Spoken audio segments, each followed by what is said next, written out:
नमस्कार, मी सचिन गमाने आपलं स्वागत करतो मेट्रो नाईट या बुलेटिनमध्ये। बुलेटिनची सुरुवात करूया एका ब्रेकिंग बातमीने। हिंदी सक्तीचा अहवाल स्वीकारला पण अंमलबजावणीच्या समितीची बैठक झाली नाही असं ठाकरेंनी म्हटलं। जुना दळण दळत बसायची यांची सवय आहे, उद्धव ठाकरेंचा फडणवीसांना टोला पाहायला मिळतोय। दरम्यान हिंदी इंग्रजी दुसरी भाषा स्वीकारावी म्हणून ठाकरेंची सही असलेला अहवाल फडणवीसांनी सभागृहात दाखवला होता असं देखील सांगण्यात आलं।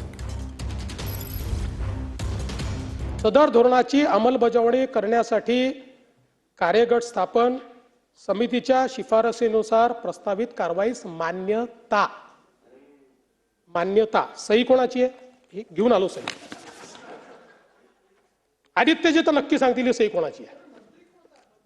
आणि आम्हाला काय ठोकला म्हणजे मला कधी कधी आश्चर्य वाटतो की सगळं आपण करून म्हणजे करून सरून भागले देवपूजेला लागले। त्यांची सवय काय आहे की जुनं दळण हे दळत बसायचं आणि एवढं दळायचं की लोक शेवटी ते खरं मानायला लागतात। हिंदीची सक्ती, आता ती कमिटी नेमली होती, त्याने अहवाल दिला, तो अहवाल घेतला हातामध्ये।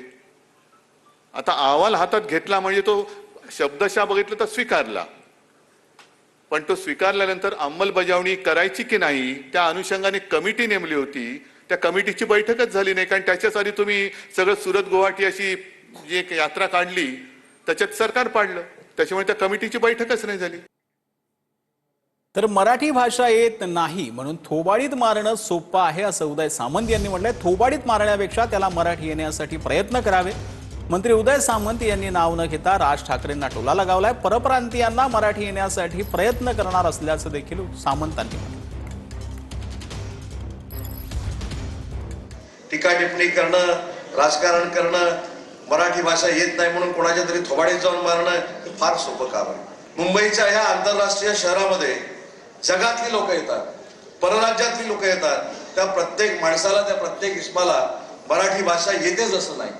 मग ती जबाबदारी आमची आहे। त्याच्या कानपडीत मारण्यापेक्षा त्यानं मराठी बोललं पाहिजे यासाठी प्रयत्न केला पाहिजे। यासाठी आम्ही त्याला प्रशिक्षण देण्याचं काम देखील भविष्यामध्ये मराठी भाषेच्या मार्फत सुरू करतोय।